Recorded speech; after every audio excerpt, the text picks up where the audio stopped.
Hello everyone, welcome to this session of Textbook Super Coaching. Myself प्रीति और paper 1 faculty. सो आज 10 minute series का ये video number 3 रहेगा, जिसके अंदर हम लोग 10 मिनट के अंदर आपका NEP 2020 रिवाइज करने वाले हैं. ये आपका 10 मिनट JRF शॉर्ट्स रहने वाला है.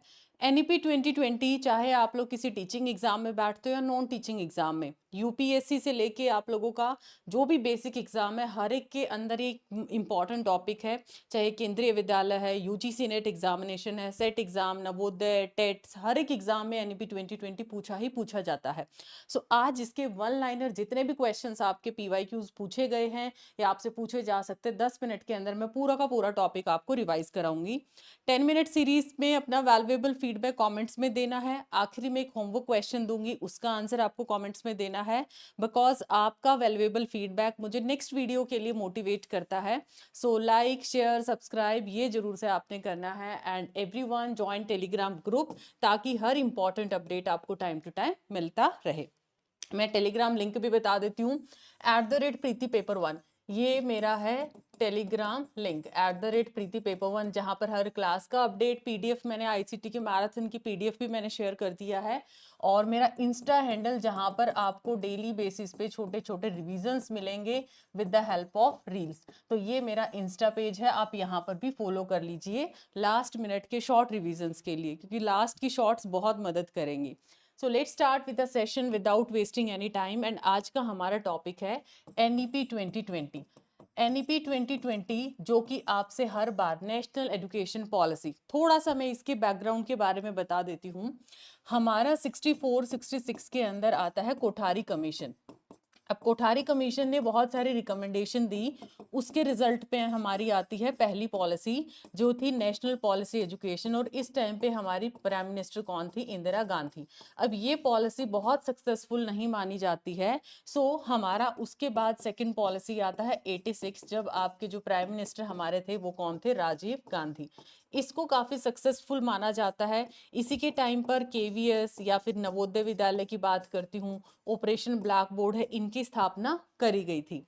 इसको रिव्यू किया गया था और उसके रिजल्ट में आया था प्रोग्राम ऑफ एक्शन, और आचार्य रामामूर्ति कमेटी ने इसको रिव्यू किया था भी क्या क्या हम इसमें रिफॉर्म ले सकते हैं. सो अब रिसेंट में या लेटेस्ट में जिसकी अध्यक्षता किसने की है? कस्तूरी रंगन ने की है. तो वो हमारी पॉलिसी कौन सी है? हमारी NEP 2020, नेशनल एजुकेशन पॉलिसी. इसका उद्देश्य है हमें, मतलब नॉलेज के रिस्पेक्ट के अंदर अपने आप को हमने क्या बनाना है? विश्व गुरु.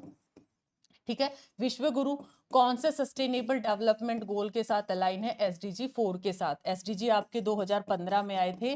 टारगेट ईयर कंप्लीशन का कितना है? 2030. ठीक है, इससे पहले MDG आते हैं, उनका टारगेट ईयर क्या था? 2015. तो आपसे पूछे कि कौन से SDG गोल के साथ एसोसिएटेड है? SDG number 4. अब यहाँ पर एक क्वेश्चन आता है कि जब कोठारी जी ने 10+2 सिस्टम दिया था, उसको यहाँ पर किसके साथ रिप्लेस किया है? यहाँ रिप्लेस किया है 5-3-3-4 के साथ. इस सिस्टम को रिप्लेस कर दिया है.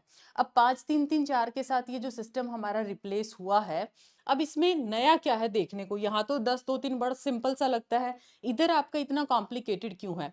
इसको बोला है फाउंडेशन स्टेज, ये है परपेटरी स्टेज है, देन उसके बाद इसको मिडल और इसको सेकेंडरी. FPMS से आप इसको याद कर सकते हो.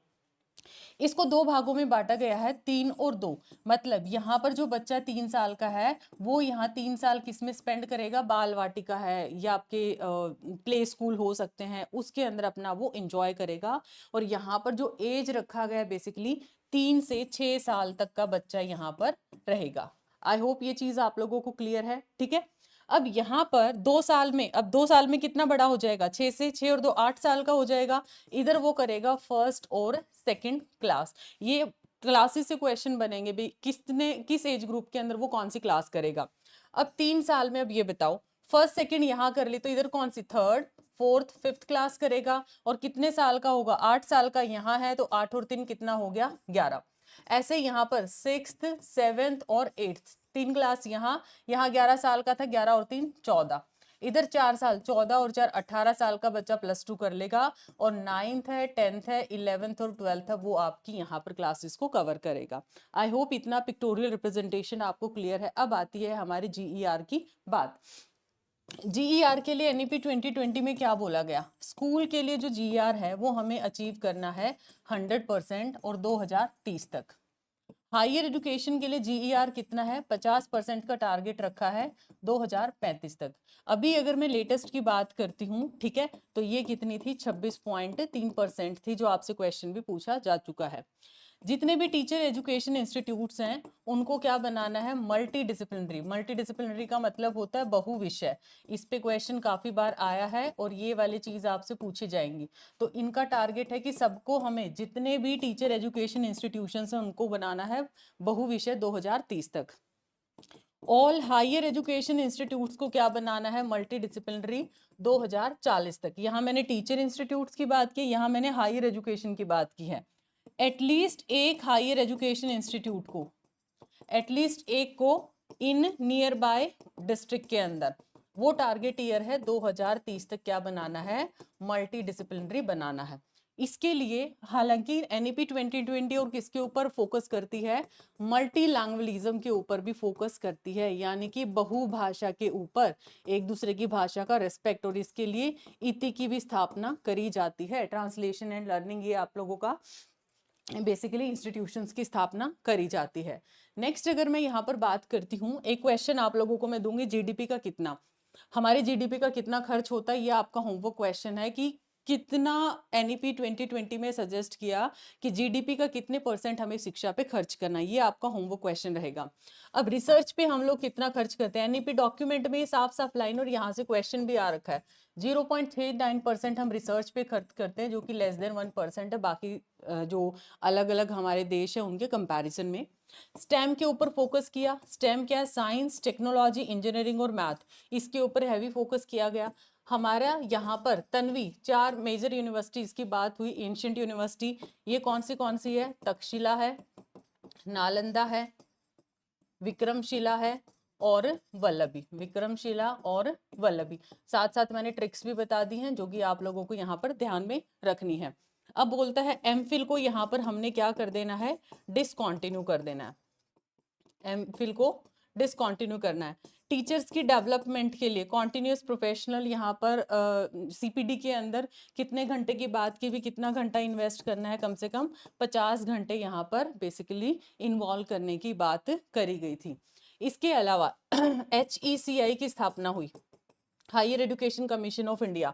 इसमें लीगल और मेडिकल को यहाँ से क्या रखा गया? एक्सक्लूड रखा गया, बाहर रखा गया मतलब। तो इसके कितने वर्टिकल हैं? इसके टोटल 4 वर्टिकल है। फर्स्ट है NHERC, ये एक रेगुलेटर का काम करेगा, नियामक तय करने के लिए इसकी स्थापना हुई।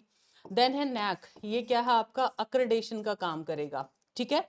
उसके बाद है HEGC, जी से याद रखना है, मतलब ये पैसा, फाइनेंस से रिलेटेड काम करेगा। और जर्नल एजुकेशन काउंसिल, जर्नल आपके टर्म्स कंडीशन एकेडमिक्स पे ये काम करेगा। हालांकि एनकेसी ने भी बोला था इंडिपेंडेंट रेगुलेटरी बना दो, और यशपाल जी ने भी बोला था।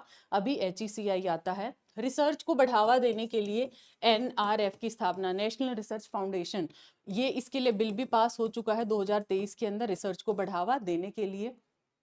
टेक्नोलॉजी पे आइडियाज को एक्सचेंज करने के लिए नेशनल, जो आप लोगों का टेक्नोलॉजी फोरम की स्थापना की गई, जहां पर इससे रिलेटेड हम आइडियाज को एक्सचेंज कर सकते हैं। असेसमेंट सेंटर, परख की स्थापना की गई इसी के दौरान परख की स्थापना। इसने बोला बच्चों का 360 डिग्री विकास होना चाहिए।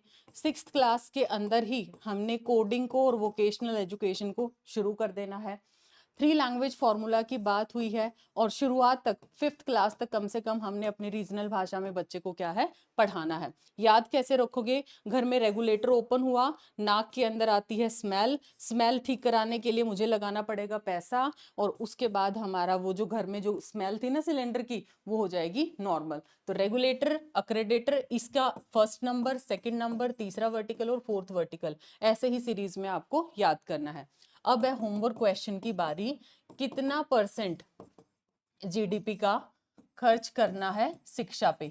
इसका कमेंट्स में बताना है। और ये 10 मिनट सीरीज एक रैपिड रिवीजन आपको कैसा लगा, ये आपको जरूर से फीडबैक देना। लाइक शेयर में कमी नहीं होनी चाहिए। ये सीरीज आपको एग्जाम तक मैं रखूंगी अगर आप अच्छे से सपोर्ट करोगे।